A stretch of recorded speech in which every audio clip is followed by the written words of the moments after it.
Welcome, one and all. Good to have you with us on another just tropical afternoon here in the Motor City. Bang! Right. Oh, you know you like this. Full disclosure, like you, Otto, I laughed for about 2 minutes straight when I first heard David cut that together. That was a pleasant surprise. I was not expecting that on a Tuesday. Part of the fun. So look, I had something I was originally going to do, and well, that got sideswiped, but not once, but twice, all during Crosstalk. So there was a major trade in the NBA, but as it comes to find out, it never mattered.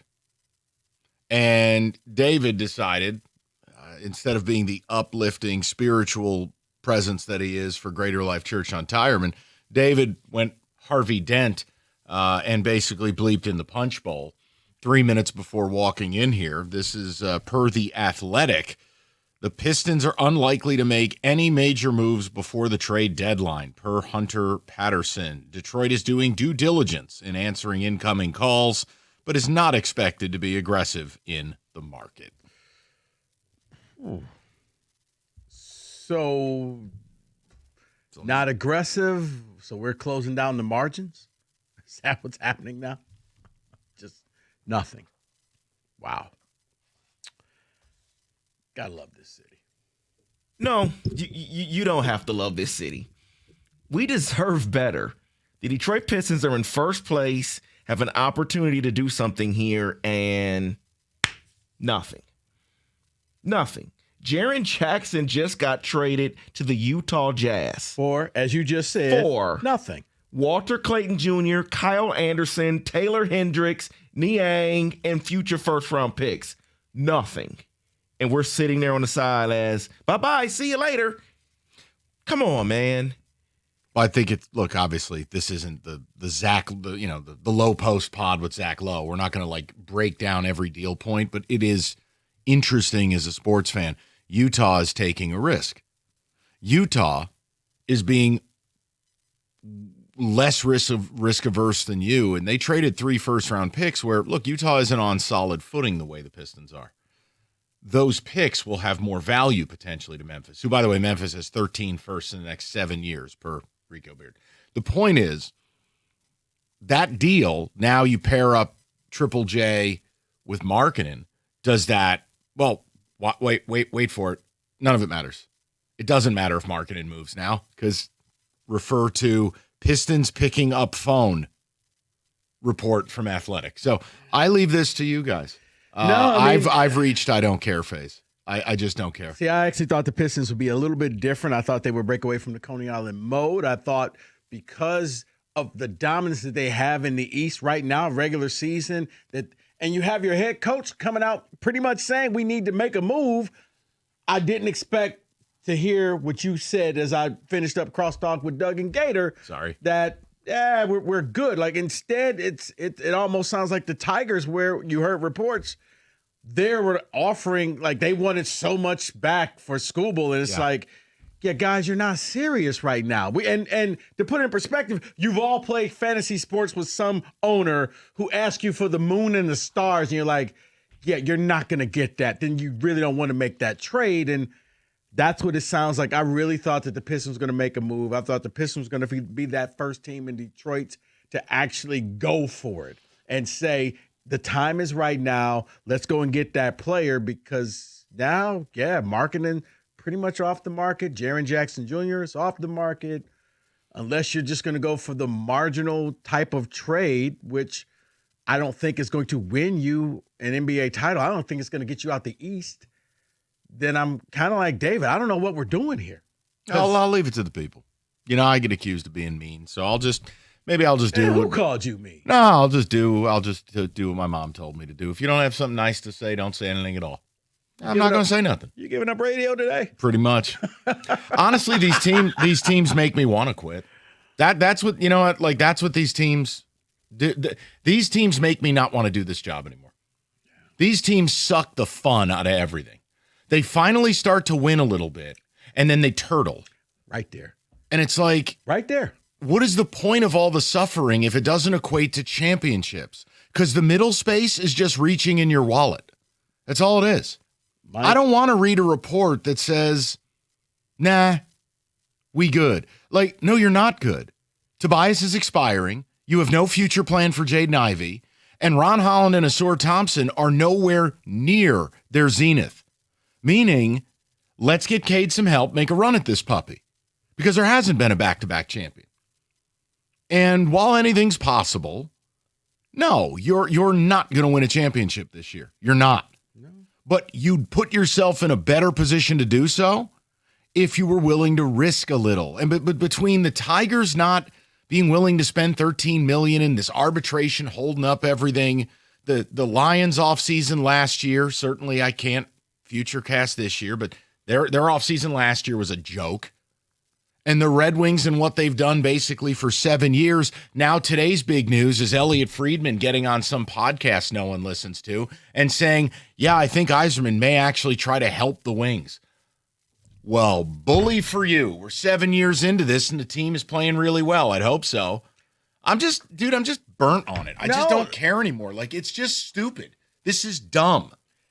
It's where the frustration kicks in because what ends up happening, it starts to feel like the fans want it more.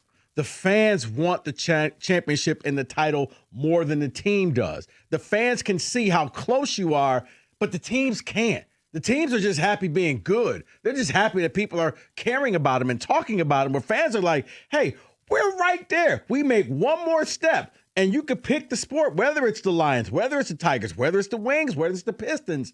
You make that next step and you put yourself into a category where you can win. We all see this. And the frustrating thing about it, Mike, is it's almost as if the teams don't. And I don't want to say smartest guy in the room, but I think they're just happy where they are right now with lesser expectations. Because if you make a bold move, now that move comes with expectation. That move comes with championships. And I don't think that people around here, the team-wise, can handle that type of fire underneath them that, hey, people are going to expect a lot more out of you. Not just selling out games, not just winning games, not just going to playoffs. Playoffs are fine. But how about trophies? How about parades?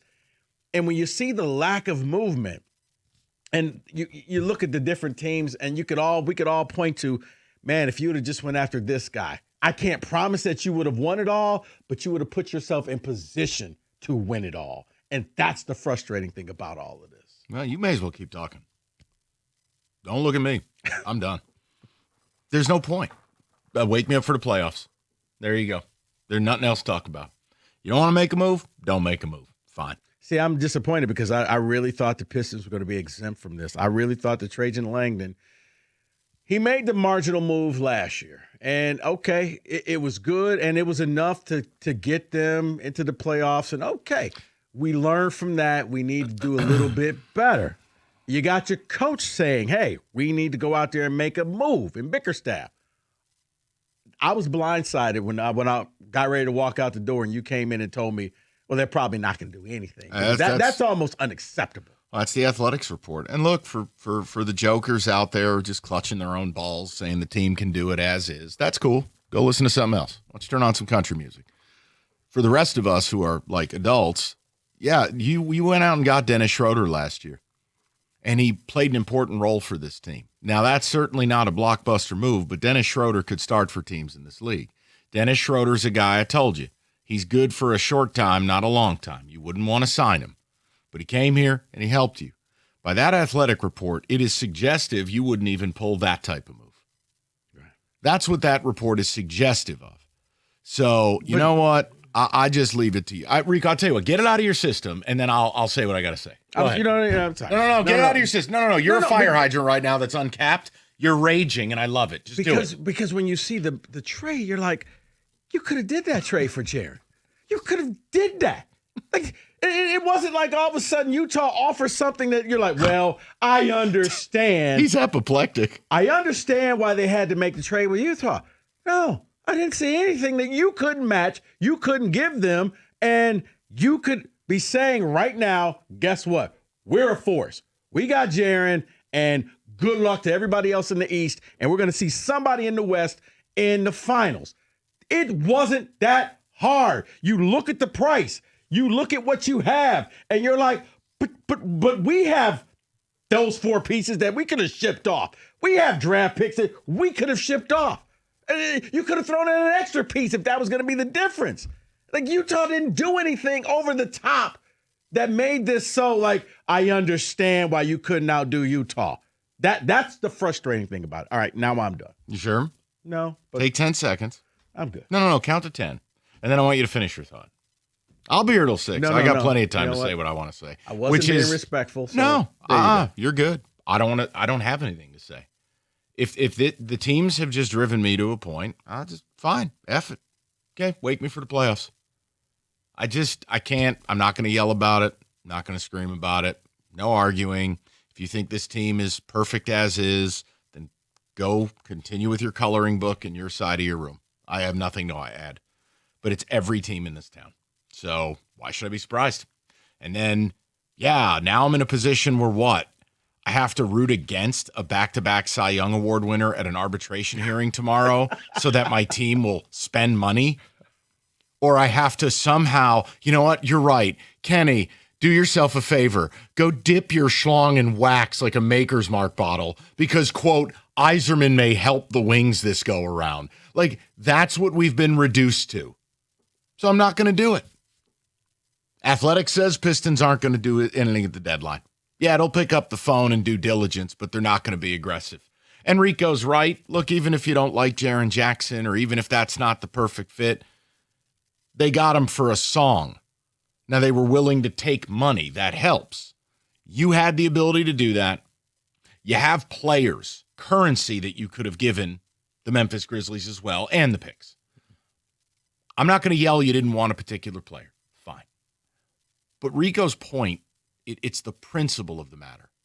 Why are we reading that when the Pistons are having this magical season where they look like they've got a right to make a big run in the East, that we are reading, don't expect anything at the deadline? Like, why is that? Why are we destined to read that headline in all 4 sports with our teams? This is not Cincinnati, man. This isn't the Miami Marlins. This isn't the Pittsburgh Pirates. This isn't some garbage-ass hockey city like Phoenix. Like, no. The home team isn't playing at Arizona State's ice rink, okay? That's the principle. So Rico's pissed. I'm basically dead inside. Happy Tuesday to everybody. We'll get all of your thoughts. Ticket, text, phone call, text communications, excuse me. That's okay. That's rebranded. And Rico's going to tell you all about, I don't know, his basement. Whatever. No,